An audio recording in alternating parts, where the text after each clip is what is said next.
What topics excite you? What brings you joy? Alia is a sustainability consultant, positive mentor, and speaker. Her purpose is to empower changemakers with a positive push. Even if you tell to one person something you have learned, you cannot imagine what kind of ripple effect you can create from that. It's just because the infrastructure is not here doesn't mean that you cannot do anything about it. She's also an engaging speaker dedicated to inspiring and empowering people to make a positive impact on the environment and society. Alia is a natural-born people connector and community builder, with the strength in bringing people together. She has created communities across Singapore and Bali, and her latest initiative, called Women in Climate Bali, was created with two friends to unite women in climate space. In 2023, Alia was listed among Women of the Future 50 Rising Stars in ESG and has been recognized as Sustainability Champion and Eco Warrior by Honeycombers.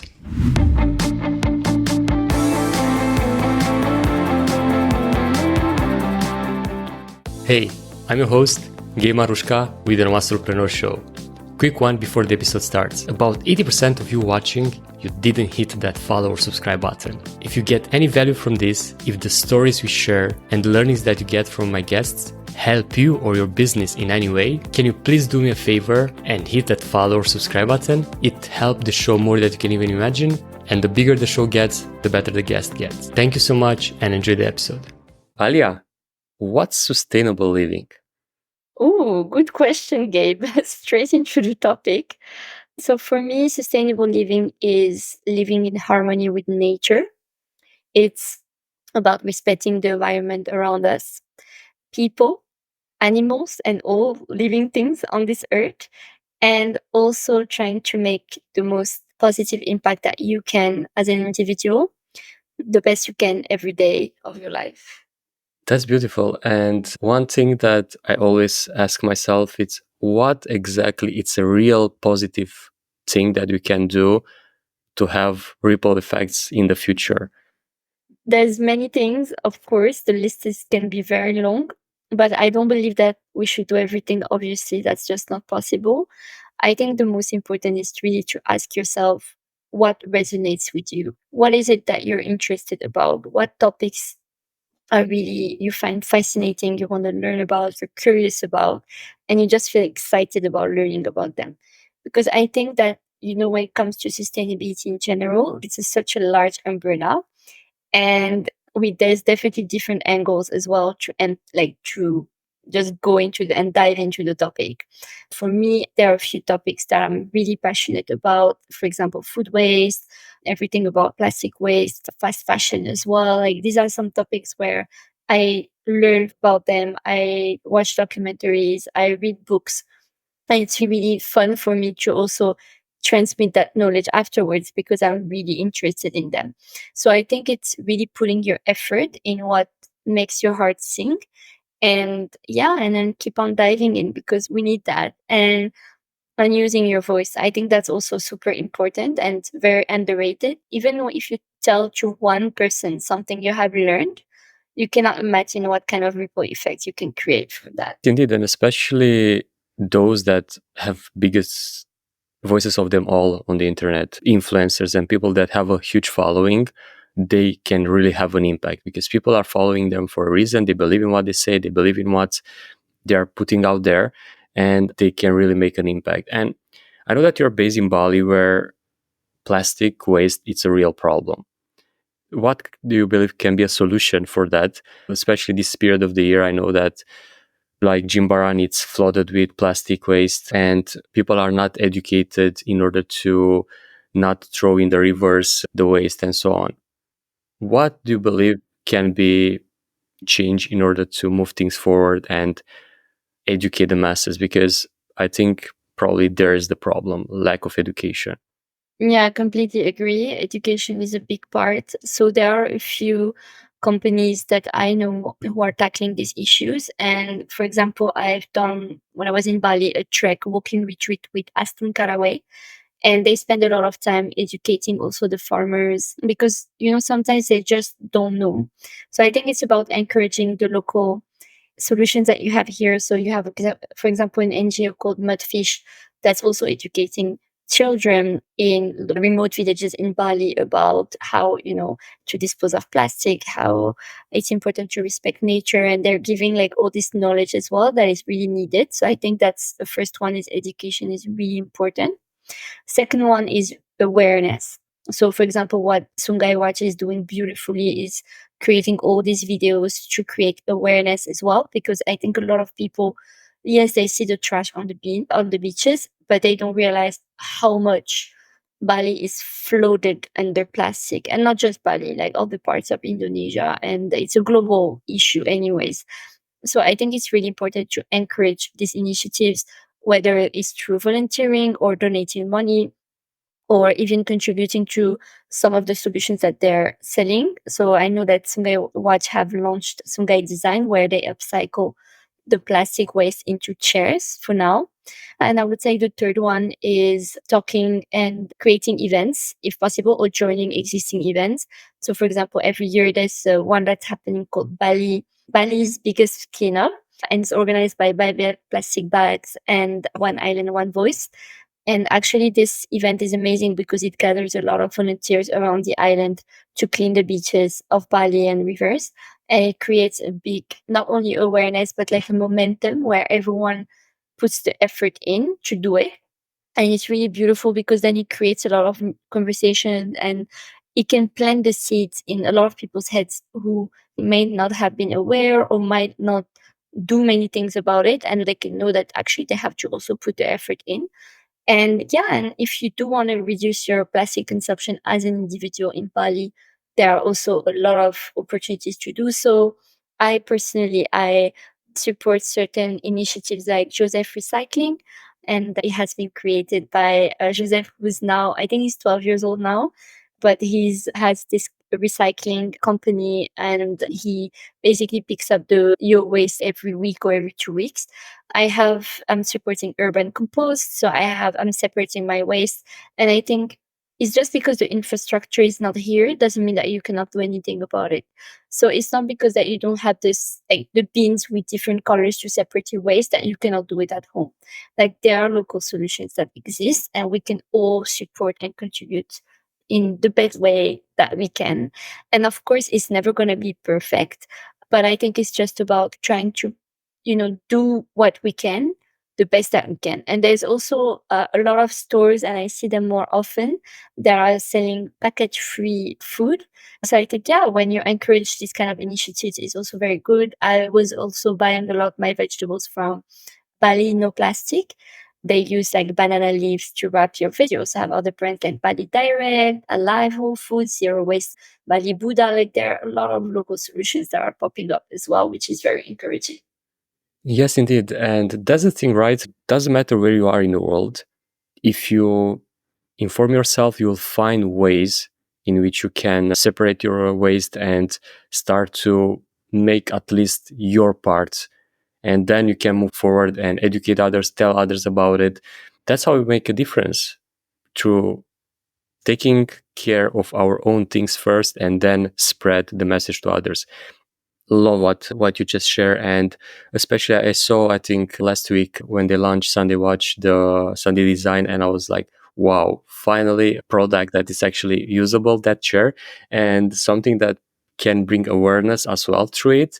And yeah, it's simply beautiful that people like them are doing this, and like you, that are pushing for this approach. Because if we don't make a change, if we don't educate the kids of today, that will become those that will have the biggest impact on the planet, we won't make a change. And indeed, when it comes to farmers in Bali and other parts of around the world, they used to have things built from material that was compostable. Like they use rice leaves, rice material to make anything. And of course, if you throw that in the nature, it's okay. But when it comes to actual plastic, when plastic was introduced without education, without letting them know the impact it has on the environment, yeah, problem can appear.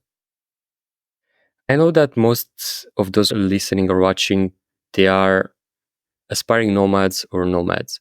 And I know how travel can impact environment. What do you think it's an option for nomads to travel more sustainably, without giving up their lifestyle? I believe in the balance of it. So I'm someone also who loves traveling, but I'm trying also when I travel, for example, the first time I came to Bali, I was trying to see in what ways I could give back as well. So it's instead of just coming and then taking advantage to where you are, it's important to understand the ecosystems to really encourage, for example, the local communities by buying locally made products, for example, or what is locally grown. It's important if you can to volunteer as well. I think that's something that I have been and just helping them in the best way you can. So a good example is one day I did this day trip with a local lady who gave us like some knowledge about how the rice is grown in Bali, how they make coconut oil, how they make offerings, and she was explaining about the local culture. And then I was asking her, she was sharing how COVID was really difficult for her and her income. And then I realized that this lady didn't have any marketing. Like she had barely a Facebook page. So with a friend, we used our design skills and we went on Canva and it took us 10 minutes to do a flyer.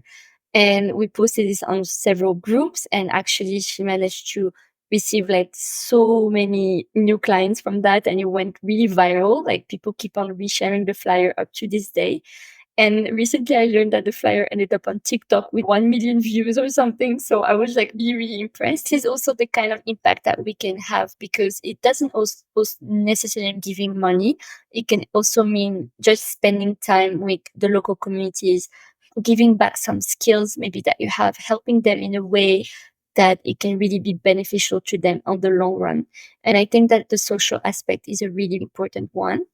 And then, of course, if you want to make a difference based on also the duration of your traveling. So I was in Bali for 6 months, but that also meant for me that I wanted to meet with some people who cared and like minded people. And I didn't find any community. So I created one. I just created a WhatsApp group and I called it Sustainability. And now we are more than 200 people in the group. And I create events and gatherings. I'm not saying that everyone needs to create their own community, but what I'm sharing is that even if you only travel for a few months, you can still make a difference that is going to go beyond than you, and that can be through creating a group, it can be joining some events, volunteering. And yeah, so I think it's the giving back aspect is really important, at least for me. Buying, if you need to buy something, try to seek or look for local brands, smaller brands, brands that are making a difference. So there's a lot of, for example, sustainable brands in Bali. I personally made a directory of brands that I shared back to people. So yeah, there's just many things that we can do. And it's just about finding the joy in everything that you do. I'm not saying that you have to volunteer or you have to do this, but it's just whatever makes sense to you, do it. And the last thing, I think that's also very important because when we travel, we do want to discover a place, and that's really amazing. But I think it's important to just spend a bit of time instead of just doing the mass tourism kind of tours, especially here in Bali, because it's very popular destination. Maybe you can also try to see what kind of solutions or companies out there are doing things differently. So when I mentioned Aspen Caraway, they are actually doing regenerative tourism. So when I did the walking retreat, it was not just like a trek and then we just walked and that's it. We also gave back to the local by spending time with them. We did some activities, some cooking activities, also gardening. We understood about soils. We understood about composting. So we learned also a lot of things. And I think that's really important to also be closer to nature, because then the closer we are, the more we can also reconnect to ourselves and yeah, and to the environment around us. And I think that's beautiful. Yes, indeed. And all those tips are useful for anyone listening, because no matter the situation, no matter the place you are, and like you, if you arrive on a place, you can search for communities, you can search for people that are making an impact, and you can give back to the locals and so on. And also when it comes to traveling, there are solutions. Like you don't have to take a plane every single time, and especially for those that are traveling around Europe, let's say, train. It's a way of traveling that is much more sustainable than planes. And Europe, it's interconnected by train. I actually took two train rides in back in my home country of Romania last month, and not only that I enjoyed more than being on a plane, but I was actually able to work because I had connection almost all the train ride. I was able to enjoy the surroundings by simply looking on the window. And yeah, it's much more fun and much more enjoyable, but sometimes even more faster if you put into consideration all the aspects of flying, like not only the duration of the flight, but being at the airport 2 hours earlier, all the commuting towards the airport and all those stuff piles up, and you end up in a situation where you probably were faster by probably ride sharing or going with the train or other ways of transport. So there are solutions if you want to actually make an impact. Yeah, for sure. There's alternative ways of traveling when you can, of course, because trains are not available everywhere. But yeah, I think it's just about, as you said, like just searching and putting the effort into that Google search and trying to find the other options instead of just thinking, oh, that's only one way. Like when I was nomading in Thailand, I went from Bangkok to Chiang Mai and I just Googled and I was like, okay, how can I get to Chiang Mai? So I ended up taking the bus and then on my way back, I took the train and it was quite like nice experience. So even going to the train station and the whole experience of it was very different. It's part of the journey, right? So I think it's just, as you said, like putting that effort into just searching. And then, of course, if you don't find any alternative, then that's okay. But if you do find one, then explore it and try it. Like also me, when I went from Bali to Lombok, first time I came to Indonesia, there was the ferry, the public ferry, and just taking that with my best friend. I still remember exactly how was the journey, how like what happened, that we had like so many laughs. And I think this can also can create many nice souvenirs that you might not have with a plane ride, for example. So I think it's just about trying to find, maybe if there are, even if there are slower options, they can still be beneficial on many ways, and sometimes it's even cheaper than taking a plane. So completely agree with you on this. I remember that trip. I took it the other way around from Lombok to Bali with that ferry, and it's quite a journey. And yeah, that's the thing. Like, you cannot have experience like that if you don't take alternatives to the way you normal do things. And yeah, just by taking a flight, sometimes it's the only option. That's the reality. But other times you simply have alternatives if you search for a bit, and might be much more enjoyable, can be adventurous like the ferry ride and so on. But yeah, definitely there are options. And I love to pivot a bit the discussion to our business, because to build a business around sustainability movement, as well having an impact and bring that awareness. I know that you started Green Push and you have a consultancy around this topic. How can people start brainstorming to actually come up with ideas of building a business around this? Yeah. Well, as I said at the beginning, what topics excite you? What brings you joy? And I think that's really important because there's so many ways to contribute. And I'm happy to see that, some people are passionate about like sustainability reporting and others about sustainability communication or conscious marketing or this. I think it's just we need a variety of skills and people putting their effort in it. But when it comes to someone creating a business for like in the sustainability field, it's about understanding what topics talk to your heart and speak to you, because you're going to put a lot of energy into it, and it needs to be a good energy and a positive one. So on my side for Green Push, I initially started like with no strategy whatsoever, but I just knew that I wanted to raise sustainability awareness and I just didn't know how to do it. So I launched a company and I got mentored, and then I did kind of like a bunch of mistakes, but I ended up creating programs for corporates to engage with their employees and really encourage them to take climate action. And that's something that really was like fueling me. And each time I'm speaking on stage, I'm speaking to an audience, I feel like I'm on a high in a way. So I think it's important to, whatever you create, it's about really doing something that really, really speaks to you and make you, yeah, have butterflies in your tummies when you talk about it, because I think that's like we need that fuel to keep on going, because yeah, being an entrepreneur, having your own business is not for everyone. I don't believe so. And it's something where we're in it for the long run, right? So you need to be willing to put the effort in, and might not see results from the very beginning, but that's fine because you need to keep on staying consistent. And to keep that drive going, I believe that we need to have, I mean, we need to be working on topics that really excite us. I think that would be starting with that first question: what excites you? That's a powerful advice, because without that, as you mentioned, we probably won't get going when things get tough. And entrepreneurship, indeed, it's a tough thing, and it's not for everyone, as you mentioned. And what I love about this advice is when you pair something that excites you, that you enjoy doing, that makes you wake up in the morning and start your day on a positive note, will help you not only overcome those obstacles that you mentioned, but as well being creative to come up with solutions to actually have an impact, to actually get that going beyond just the monetary gain or other things. And getting people around you, building something that is not just for you, but have an impact on others, it's so important. And you mentioned that you help companies to transmit that message to their employees to go on this route of sustainability. How tough is that? Because I imagine that not everyone is open to that. Yeah, just one thing, maybe to go back on that previous question, I wanted to add something. One question that I like to ask to people is, where do you see yourself volunteering on weekends? What would you do if you had the opportunity to volunteer into anything? And I think that says a lot, because volunteering means that it's pro bono work and you don't get paid for it.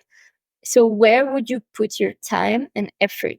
And I think by answering this question, it gives you also a little bit of direction about what kind of, in a way, topic, or yeah, just type of work that might interest you, you know. So for example, myself, my pro bono plate is very full, but I love to create events and I love to create communities. So it's something that I really find like the joy in it. So I think it's really important to ask yourself this question instead of just thinking about business in terms of how will I make the money. I think this question can come after.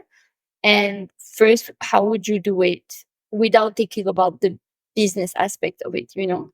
And then for your second question about like how is the work going for companies? So on my side, I work with corporates in Singapore, and there's just, I mean, I've been working with different industries, but the interest is definitely there. The government is putting, you know, pressure on companies, so now they don't have so much choice. But each company is at a different stage on their own journey. So I think it's also about listening to their needs. And I, as Alia, like cannot do it all. That's normal. But what I try to do more is be that listener, and then based on the needs that they have, if I know a company or a startup that can contribute or can help, then I will, you know, connect them and I will make the connection, and so we can amplify our impact, because I believe that in the space we definitely need a lot of collaboration. So that's really important. And in terms of like the response from the audience, each time I have done workshops or talks with companies, it's always the employees who have to register. So the people who come, they are interested in the topics. And I try to make it like as fun and engaging as possible. Always like have a positive approach to the topic, because it can be very daunting and like doom and gloom when you just start looking at the news. Yes, the numbers are scary. Yes, when you focus on the negative aspect of it, you can just feel like it's the end of the world. But I always try to put in the positive in it and showing them that there are actions that are possible on their side as individuals, as employees, part of an ecosystem, part of their company, to be able to put the effort in and actually have a positive impact internally and externally.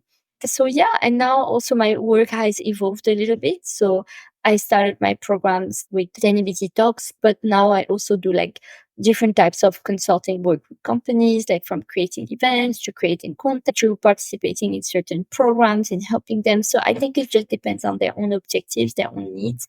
And if I can help, then I will. And if I don't, then I will try to connect them with startups that I personally support and vouch for. What I love about your approach is that you don't go on a single route. You evolve and you attack things from different angles. And what's interesting about Singapore is if you look from the outside, you see this futuristic city in which you can see greeneries on the facades of the buildings, and you don't see waste on the streets or whatever. Everything looks so perfect. But I would love to ask you, what's the reality behind that? Because I also heard that there is an island they built literally from waste. So Singapore, in terms of waste, they do burn the majority of the waste. Unfortunately, so the blue bins that you have in the city, they are for everything like paper, glass, plastic. So it's called the recyclable bins. But unfortunately, because there is a lack of awareness and education, even if the bin is full of recyclables in brackets, if someone, for example, puts a plastic bottle with liquid in it, it will contaminate the whole bin because the liquid has been poured on the paper that was inside, for example, and then it won't be possible to recycle it. So unfortunately, even though they have the blue bins installed everywhere, the recycle rate is still very low when it comes to glass, to plastics, to food waste.